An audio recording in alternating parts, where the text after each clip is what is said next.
لمحے نے خطا کی صدیوں نے سزا پائی۔ کبھی کبھار ایسا ہوتا ہے کہ ایک چھوٹے سے لمحے میں خطا ہو جاتی ہے اور اس کی سزا صدیوں تک رہتی ہے۔ اسی لیے ہمیشہ ایک بات یاد رکھیں کہ ہم سے ہونے والی غلطیوں کا تعلق کس بات سے ہے۔ اپنی ذات سے ہے تو اس کی تلافی ہو سکتی ہے، لیکن کسی اور کی ذات سے ہے پھر یہ دیکھنا ہوگا کہ وہ ذات کون ہے۔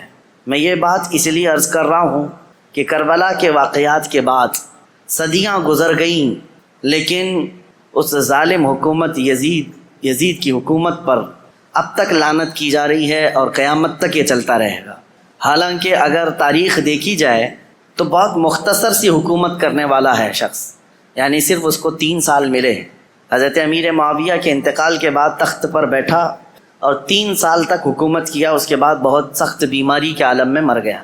تو یزید کا دور حکومت صرف 3 سال ہے، لیکن ان 3 سالوں کے اندر جو سب سے ہولناک حادثہ پیش آیا ہے وہ کربلا کا ہے۔ اور دوسری بات یہ ہے کہ یزید کربلا میں حاضر بھی نہیں تھا، کربلا میں گیا نہیں ہے، لیکن سارا الزام اس کے سر پر ہے۔ اس کی وجہ یہ ہے کہ اس کی منشا سے ہوا تھا، اس کے حکم پر ہوا تھا۔ اب اس بات کا اندازہ کیجئے کہ ہم سے ہونے والی کوئی بھی غلطی اگر کسی ایسی ذات سے ہے جو اللہ کا محبوب ہے تو پھر یہ غلطی بھلائی نہیں جاتی، قیامت تک یاد رکھی جاتی ہے۔ اللہ والوں کے ساتھ اگر تمہاری کوئی زیادتی ہو گئی تو یہ بھلایا نہیں جائے گا، ہمیشہ تم ملعون کہلائے جاؤ گے۔ اس بات کا ہمیشہ لحاظ رکھا جائے۔ اللہ کے ولیوں سے جو جنگ لیتا ہے، حدیث قدسی میں ہے میرے آقا صلی اللہ تعالیٰ علیہ وسلم کی زبان سے، اللہ کریم خود ارشاد فرماتا ہے، من عادی لی ولیا فقد آذنتہ بالحرب، جس نے میرے کسی ولی سے دشمنی مول لی، رب تعالیٰ فرماتا میں اس کو جنگ کا اعلان کرتا ہوں، میرے ساتھ اسے جنگ کا اعلان کرتا ہوں۔ تو اللہ سے جنگ کرنے کا کون یہاں پر کس کی جرأت ہے اور کس کی جسارت ہے؟ تو جو اللہ والوں سے جنگ کر لیتا ہے، دشمنی کر لیتا ہے، گویا کہ وہ رب تعالیٰ سے دشمنی کر رہا ہے اور جنگ کر رہا ہے۔ اس کا خاص خمیازہ دیکھا ہم نے۔ جن لوگوں نے اہل بیت اطہار کے ساتھ دشمنیاں کی ہیں وہ آج تک اللہ تبارک و تعالیٰ کے غضب کا شکار ہیں، آج تک اس کے غضب کا شکار ہیں۔ کسی بھی قوم کے اندر پوری دنیا گھوم کر کے آئیں، یزید کی ذریت کو یا اس کے کاموں کو اچھا کہنے والی کوئی بڑی جماعت آپ کو نہیں ملے گی۔ اکا دکا کوئی ایسا گمراہ شخص ہو، بددین ہو، بدعقیدہ ہو تو اس کی بات الگ، لیکن اتنی 14 صدیوں کے اندر ہزاروں ائمہ اکرام آئے، ہزاروں علماء اعظام آئے، لاکھوں کی تعداد میں صالحین آئے، کسی نے بھی اس کے کاموں کو اچھا کبھی نہیں بتایا۔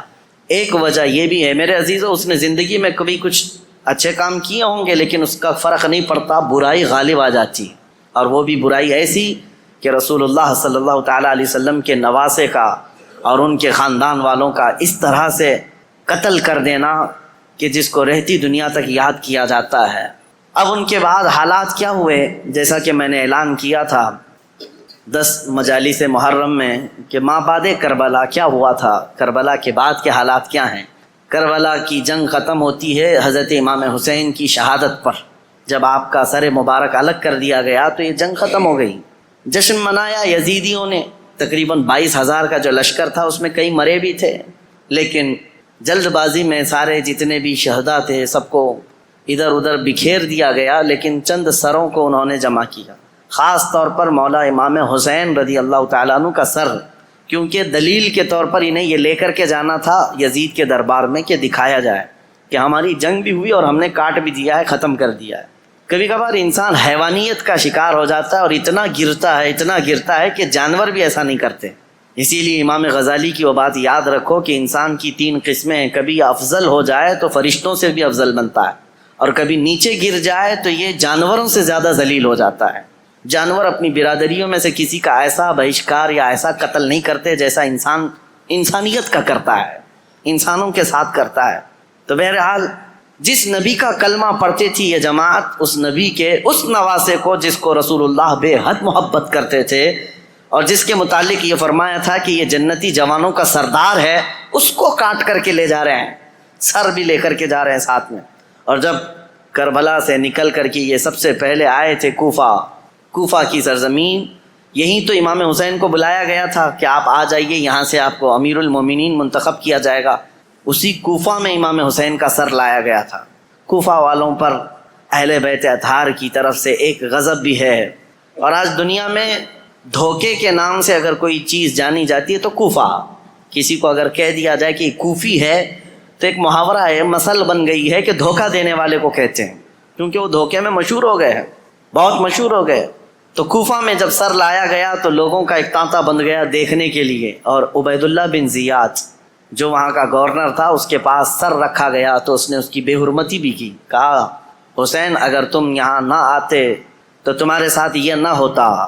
اس وقت مسجد میں ایک بوڑھے صحابی بیٹھے ہوئے تھے.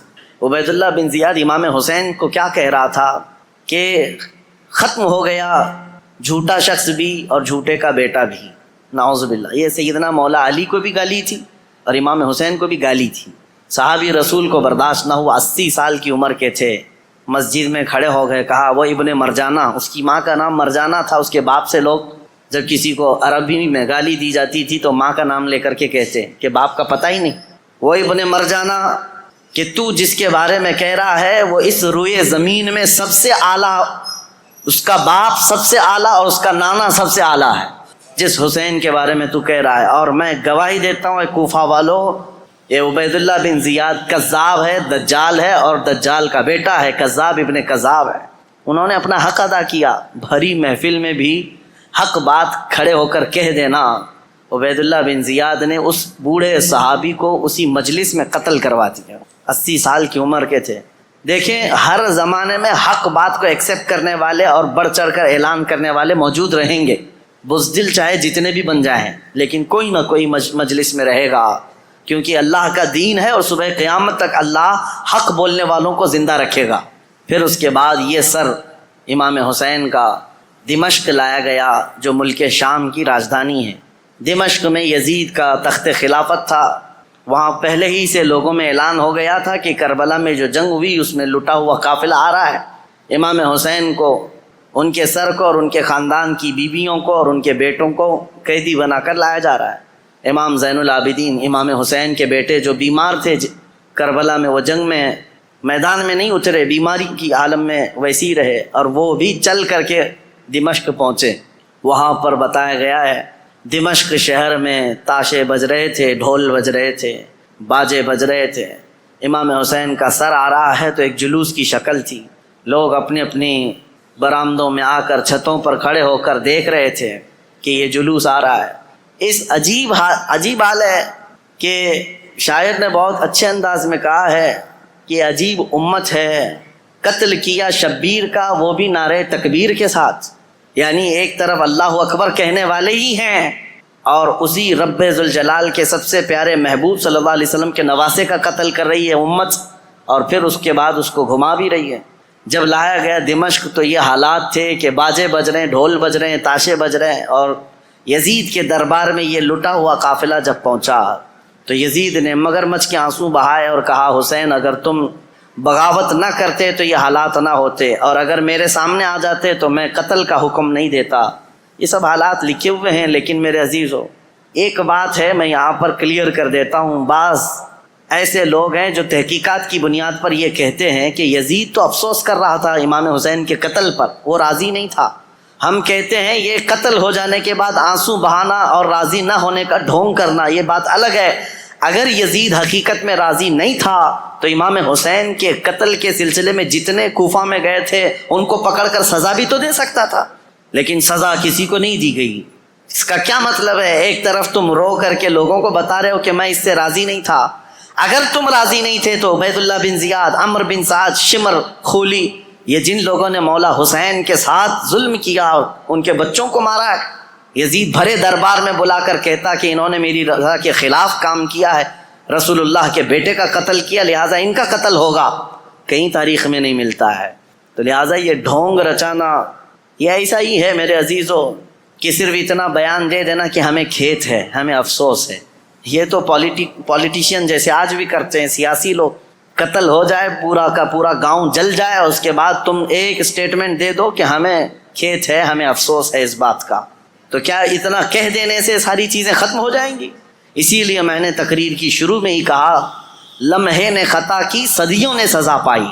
کبھی ایک لمحہ خطا ہو جاتی ہے اور اس کی سزا قیامت تک قائم رہتی ہے۔ یہی یزید نے کیا۔ 3 سالہ دور تھا اس کا، صرف تاریخ میں موجود ہے، اس کی حکومت صرف 3 سال چلی، لیکن ان 3 سالوں کے اندر جو اس نے ہولناک یہ حادثہ کیا ہے، تو اس کی مذمت اور اس کی وجہ سے اس پر لعنت یہ صدیوں تک جاری رہے گی۔ امام حسین کا سر مبارک جب آیا وہاں پر تو عجیب حالات تھے، کچھ صحابہ بھی وہاں موجود تھے، انہوں نے یہ روایت بھی بیان کی ہے۔ دمشق کے دربار میں جب امام حسین کا سر لایا گیا، اس وقت سیدہ زینب رضی اللہ تعالی عنہا نے ایک خطبہ دیا تھا وہاں یزید کے دربار میں، پردے میں تھیں لیکن انہوں نے حالات بیان کیے تھے، وہ کرب ہے، وہ درد ہے ان کے خطبے میں، انہوں نے جھنجھوڑ رکھا تھا، حتیٰ کہ جو یزیدی دربار میں کھڑے تھے وہ بے اختیار رونے لگ گئے تھے، چاہے جیسا بھی پتھر دل ہو لیکن پگھل گیا تھا۔ تو یزید نے یہ دیکھا کہ ہمارے یہاں پر حالات خراب نہ ہو جائیں، اس نے یہ سارا نظام بند کروا دیا، لوگوں کو باہر کروا دیا۔ تو امام حسین کے سر کو بار بار وہ چھڑی لگا کر بات کرتا تھا، اور اس کے بعد تاریخ میں یہ موجود ہے کہ امام حسین رضی اللہ تعالیٰ عنہ کا سر مبارک، اس میں روایات میں اختلاف ہے، بعض نے کہا امام زین العابدین کے ساتھ مدینہ طیبہ لایا گیا، بعض میں شہر عسقلان میں رکھا گیا جو ملک شام کا ایک علاقہ ہے، تہخانے میں رکھا گیا تھا، اور تقریباً 450 سال کے بعد وہاں سے مصر لایا گیا قاہرہ میں آج بھی امام حسین کا سر مبارک دفن ہے۔ جو وہاں کی تحقیقات ہیں وہ جہاں پر بھی ہے، لیکن ایک بات تو طے ہے، اللہ تبارک و تعالیٰ نے ان کے متعلق فرمایا ہے کہ ان کو مردہ نہ کہو، وہ جہاں ہیں زندہ ہیں، شہید ہیں۔ اب جب مدینے یہ قافلہ آیا تو بڑا غمگین ماحول تھا پورے مدینے کا، مدینے والوں کو پہلے سے خبر تھی۔ حضرت ام سلمہ رضی اللہ تعالیٰ عنہ میرے آقا صلی اللہ علیہ وسلم کی ایک زوجہ ہیں، حضور کی بیوی۔ ایک مرتبہ حضور اکرم صلی اللہ تعالیٰ علیہ وسلم بیٹھے ہوئے تھے، اچانک آپ کی آنکھوں میں آنسو آئے۔ حضرت ام سلمہ نے پوچھا یا رسول اللہ صلی اللہ علیہ وسلم یہ آنسو کس بات کے؟ کہا کہ مجھے جبرائیل نے آ کر یہ خبر دی ہے کہ میرے اس لخت جگر فاطمہ کے بیٹے کو میری امت شہید کر دے گی، مار ڈالے گی، مجھے اس بات کا قلق ہے، دکھ ہے۔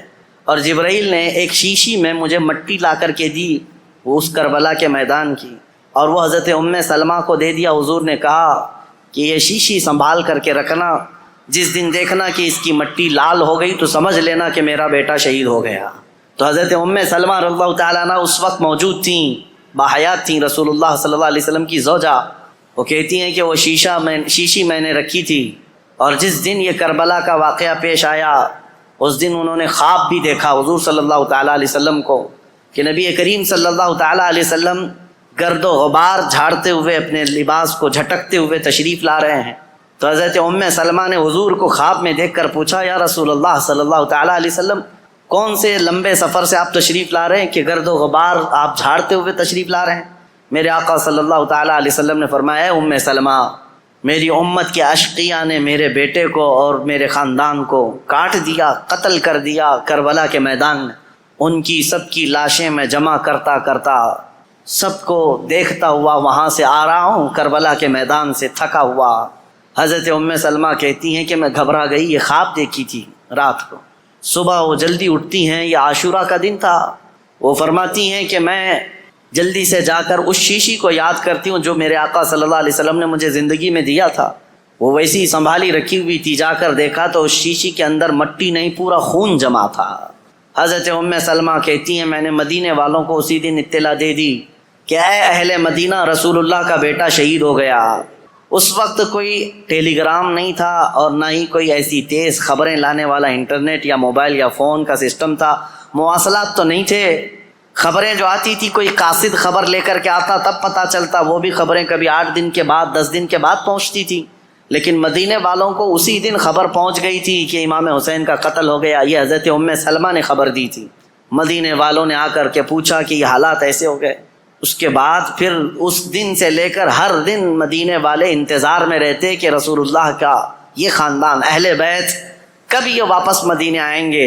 تو ملک شام سے وہ لوگ واپس جب مدینے آ رہے تھے تو پورا مدینہ باہر نکل گیا تھا، پورا مدینہ باہر نکل گیا تھا، اور وہاں پر جو بچی ہوئی عورتیں تھیں سیدہ زینب اور امام حسین شہید کربلا کی 2 بیویاں جو بیوہ ہو گئیں، اور امام زین العابدین اور امام حسن کے 2 بیٹے، چھوٹا سا ایک قافلہ واپس مدینے آ رہا تھا۔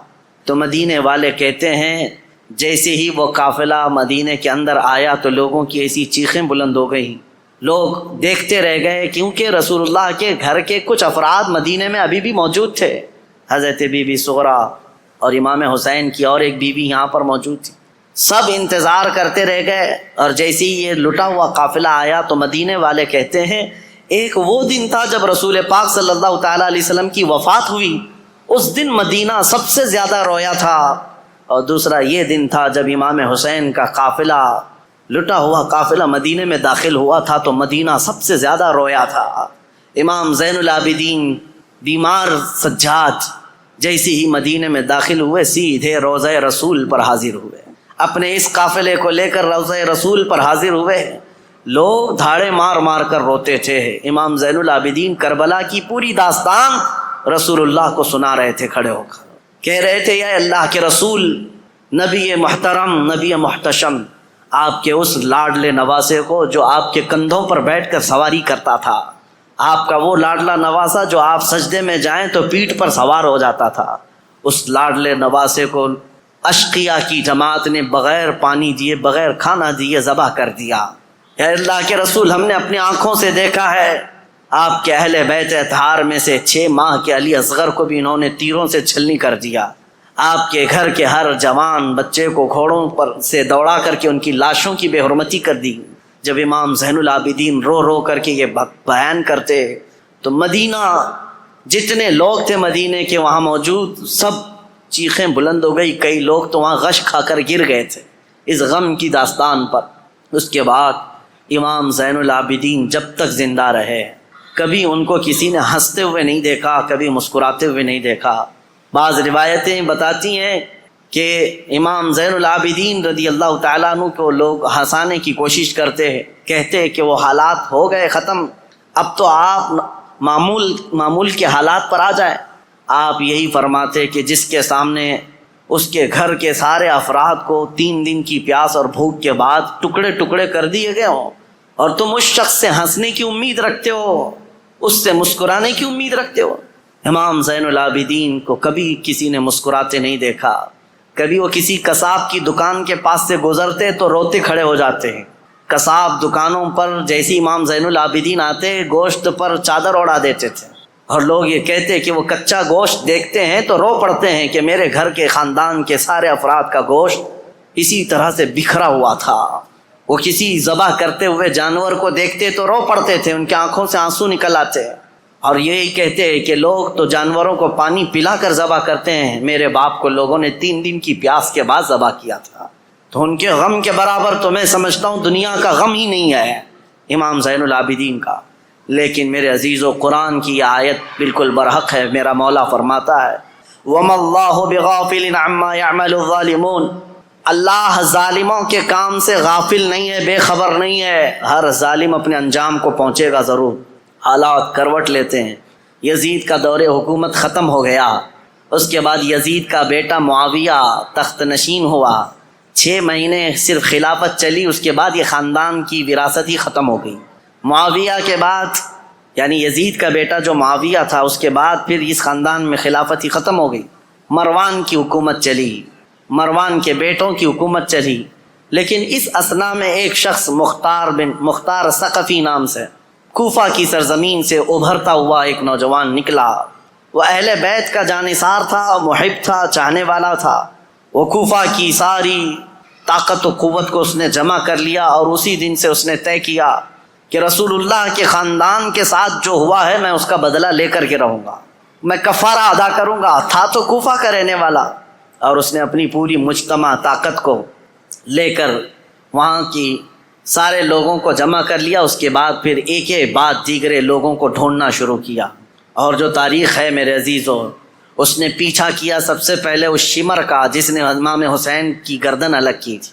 اور ایک لمبا واقعہ ہے، میں مختصراً یہ بتاتا ہوں۔ وہ شمر چھپتا چھپاتا کوفہ چھوڑ دیا، جا کر کے ایک کھیتی میں رہنے لگا، اور اس کے بعد پھر وہاں سے بھی چھپ کر کے کسی کسان کے ساتھ رہتا تھا۔ لیکن مختار ثقفی نے قسم کھا لی تھی کہ ہر اس شخص کو میں قتل کروں گا جو کوفہ سے نکل کر کربلا کے میدان میں امام حسین کے مقابل میں گیا تھا، اور جتنے گئے ہوئے تھے ان کو چن چن کر کے وہ قتل کرتا گیا۔ مارتا گیا، اور اس کے بعد پھر شمر مل گیا، اس کو اس نے اتنی بری طرح سے قتل کیا کہ اس کے ٹکڑے بکھیر دیے، اور اس کے بعد کتوں کو کے سامنے اس کے ٹکڑوں کو ڈال دیا جو امام حسین کا قاتل تھا۔ پھر خولی بن یزید تھا ایک شخص، اور ایک شخص تھا جو امام حسین کے جسم اقدس پر پیر رکھ کر کے ان کو گرایا تھا، وہ تو پہلے ہی مر گیا۔ تو مختار ثقفی نے کہا کسی بھی کوفی کو مرنے کا بھی حق نہیں ہے بغیر سزا لیے ہوئے۔ اس نے اس کی قبر کھدوا دی اور اس کے بعد اس کی لاش کو جلوا دیا، کہا یہ عبرت ہے لوگوں کے لیے۔ اور اس کے بعد عبید اللہ بن زیاد جو گورنر تھا، اس کی جنگ ہو گئی ابراہیم ایک اور گورنر بصرہ کے گورنر کے ساتھ، اور وہ حاوی ہو گیا، عبید اللہ بن زیاد کی فوج ماری گئی۔ پھر عبید اللہ بن زیاد گرفتار ہو کر کے آیا تو مختار ثقفی گیا اور کہا کہ یہ شخص میرے حوالے کرو، یہی ہے پورے کربلا کی داستان کا اصل مجرم، کوفہ کا گورنر بن کر کے آیا، امام مسلم کو قتل کیا، ہانی بن عروہ کو قتل کیا، اور اسی نے بھیجا تھا کربلا میں۔ پھر عبید اللہ بن زیاد کو اس نے گرفتار کر کے چوراہے پر کھڑا کیا، اور اس کے بعد اس کے ساتھ بھی وہی حشر ہوا میرے عزیزو، جس کو بیان نہیں کیا جا سکتا، کہ وہ موت مانگتا تھا لیکن کوئی اس کو وہاں پر مکمل قتل کرنا بھی نہیں چاہتا تھا، اور مختار ثقفی اس کی انگلی کاٹتا اور اس کے بعد کہتا کہ درد کیسا لگتا ہے، کبھی اس کا کان کاٹتا اور کہتا درد کیسا لگتا ہے، تو نے رسول اللہ کے چھوٹے چھوٹے بچوں کو قتل کیا، آج تیری انگلی کٹنے پر تو گوارا نہیں کر پاتا، برداشت نہیں کر پاتا۔ اس حسین ابن علی نے کیسے گوارا کیا ہوگا جب 6 مہینے کے بچے کی گردن میں تم نے تیر ڈال دیا تھا۔ کئی دنوں کی اس مشقت کے بعد عبید اللہ بن زیاد کو بھی قتل کر دیا گیا، ختم ہو گئے، اور جتنے گئے ہوئے تھے عمرو بن سعد سب مارے گئے، ایک بھی نہیں بچا، یہاں تک کہ یہ سلسلہ تقریباً 3 یا 4 سال تک چلا۔ مختار ثقفی کو جتنے لوگوں کی لسٹ تھی اس نے ایک بندے کو بھی نہیں چھوڑا۔ اسی لیے یہ تاریخ میں بات رقم ہے کہ کربلا کے میدان میں جتنے بھی مقابل میں آئے تھے، عبید اللہ بن زیاد کی اگوائی میں آنے والی یہ پوری جماعت 22,000 کی، ان میں سے ایک شخص بھی نہیں بچا، اور تاریخ میں ساتھ یہ بھی لکھا گیا ہے ان میں سے کسی ایک کی نسل بھی نہیں چلی، کسی ایک کی نسل بھی نہیں چلی۔ اب یہاں دیکھیے تاریخ کا کیسا عجیب منظر ہے، 22,000 ختم ہو گئے 4 سال کے اندر اور نسل بھی نہیں چلی، اور امام حسین کے ٹکڑے کر دیے گئے، لیکن نسل 14 صدیوں سے اب بھی چل رہی ہے، اب بھی چل رہی ہے، حسینی سادات ہر جگہ موجود ہیں میرے عزیزو۔ اسی لیے میرا رب تعالیٰ فرماتا ہے اللہ تعالیٰ ظالموں کے کام سے بے خبر نہیں ہے، اور جب اللہ انتقام لیتا ہے تو پھر تمہاری نسلیں بھی ختم ہو جاتی ہیں۔ اسی لیے ہمیشہ اس بات کا خیال رکھیں کہ ہم سے ہونے والی خطائیں غلطیاں اگر اس کا تعلق اللہ کی کسی محبوب بندے سے ہے تو پھر قیامت تک تم پر لعنت برسائی جائے گی۔ کبھی ہرگز ایسا کام ہونے نہ پائے کہ تم سے زیادتی ہو گئی ہو اور وہ بھی کسی اللہ والے کے ساتھ، ورنہ اللہ انتقام لے گا، اللہ انتقام لے گا۔ آپ یہ مت سمجھ کر کے چلے کہ صرف ایک کربلا ہو گیا اور ایک یزید تھا ایک حسین تھے اور پھر معاملات نہیں، ہر دور میں یہ معاملات ہوتے ہیں۔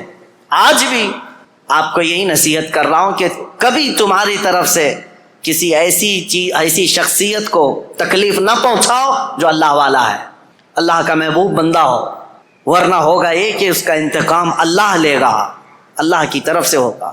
ایک مشہور بزرگ ہیں وہ حضرت شیبہ، مجذوب بزرگ تھے، بیٹھے رہتے تھے بازار میں، اور ایک بڑے سیٹھ آدمی نے اپنی بیوی کو شاپنگ کے لیے لایا، اور اس کے بعد وہ اس کی عورت کو عمدہ لباس پہنا کر کے بازار میں چل رہا تھا۔ یہ جو حضرت شیبہ ہیں بزرگ ہیں، ان کا پیر کیچڑ میں ایسے گر گیا تو کیچڑ اچھل کر کے بیگم کی لباس پر کیچڑ آ گیا، تو سیٹھ کو بڑا غصہ آ گیا کہ میری بیگم کے نئے نئے کپڑے جو ہے نا کیچڑ میں خراب ہو گئے، اور یہ بوڑھا شخص اس نے ایسا کیا، تو آیا زوردار 2 تماچے لگا دیا اس بزرگ کو، حضرت شیبہ کو۔ پاگل دیوانہ کہیں کا نظر نہیں آتا، کیچڑ میں پیر ڈال دیا، میری بیگم کے مہنگے لباس کو تو نے گندا کر دیا۔ اس بزرگ نے کچھ نہیں کہا، بابا معاف کر دو، غلطی سے میرا قدم گر گیا۔ کہا کیسی غلطی؟ دامن پکڑ کر کے کھینچنے لگا۔ بیگم آئی اور کہا چھوڑ دو، یہ اللہ والے ہیں، ان کے بارے میں لوگ جانتے ہیں۔ کہا کہاں کا اللہ والا، کیسا اللہ والا؟ اس کو دکھاوا تھا، اس سیٹھ کو اپنی بیگم کے سامنے اپنی پہلوانی دکھانی تھی، مارا توڑا سب کیا، گھر گیا۔ اسی شام کو گھر کے اوپر سیڑھیوں سے اس کا پیر پھسلا، نیچے گرا اور ایسا گرا کہ سر کا کھوپڑی باہر آ گئی، بھیجا باہر آ گیا، جگہ پر انتقال ہو گیا۔ یہ واقعہ میں اس لیے بتا رہا ہوں مکافات عمل کیا ہے۔ اس کی بیگم نے ہلہ کرنا شروع کیا کہ یہ معاملہ اسی وجہ سے ہوا، آج اس بزرگ کو اس نے مارا، اسی وجہ سے میرا شوہر آج مر گیا۔ لوگ جمع ہوئے، سب کے پاس یہ عورت یہی کہتی تھی کہ اسی وجہ سے ہوا ہوگا، اسی وجہ سے ہوا ہوگا۔ لوگوں نے کہا چلو ہم پوچھتے ہیں ان سے، کیا آپ نے ایسی بد دعا کر دی اس بندے کو کہ مر ہی گیا بیچارہ؟ تو ایک حلوائی کی دکان پر یہ بیٹھے ہوئے مل گئے، لوگ آئے جو ذمہ دار تھے گاؤں کے، کہا کہ بابا اس نے 2 تھپڑ کیا لگائے، آپ نے اس کو ایسی بد دعا کر دی کہ اس کی تو جان چلی گئی، وہ تو ختم ہی ہو گیا۔ کہا کیسے ہوئے؟ لوگوں نے بتایا سیڑھیوں سے گرا اور نیچے گرا تو بھیجا ہی باہر آ گیا، مر گیا۔ اس بزرگ نے کہا اللہ کی قسم، اللہ گواہ ہے میں نے کوئی بد دعا نہیں کی، اللہ کی قسم دیتا ہوں تم مجھ سے جو حلف لینا چاہو لے لو، میں نے کوئی بد دعا نہیں کی ہے۔ لوگوں نے کہا لیکن اس کی عورت تو یہی کہہ رہی ہے کہ آپ کو آج اس نے مارا تھا 2 تھپڑ اور آپ کی بد دعا سے وہ ہلاک ہو گیا، پھر ایسا کیسے ہو گیا ہے؟ اس بزرگ نے ہنستے ہوئے کہا کہ بیٹا بد دعا تو میں نے نہیں کی، میں تو معاف کر دیا، لیکن دستور ہے دوست کو پہنچی ہوئی تکلیف دوست برداشت نہیں کرتا، میں تو معاف کر دیا، میرا دوست جو اللہ ہے وہ گوارا نہیں کرتا۔ اس کے کسی ولی سے تم نے دشمنی کی تو خود فرماتا ہے میں اس کے ساتھ جنگ کا اعلان کرتا ہوں۔ اسی لیے ہمیشہ اس بات کا لحاظ رکھیں میرے عزیزو، ہمارے کسی عمل سے اللہ والوں کو تکلیف نہ ہو۔ دیکھو رسول اللہ کے اہل بیت یہ اللہ والے تھے، امام حسین، تکلیف پہنچی تو آج تک وہ یزیدی ذلیل ہیں اور لعنت کے پھٹکار ان پر برس رہے ہیں اور صبح قیامت تک ہوتے رہیں گے انشاءاللہ۔ لمحے نے خطا کی صدیوں نے سزا پائی۔ اللہ کریم ہم سب کو کہنے سننے سے زیادہ عمل کی توفیق عطا فرمائے۔ رب قدیر ہم سب کو ظلم سے کوسوں دور رکھے اور مولا کریم ہمیں اہل بیت کے ساتھ زندگی عطا کرے اور قیامت کے دن اہل بیت کے ساتھ حشر عطا فرمائے۔ وآخر دعوانا الحمدللہ رب العالمین۔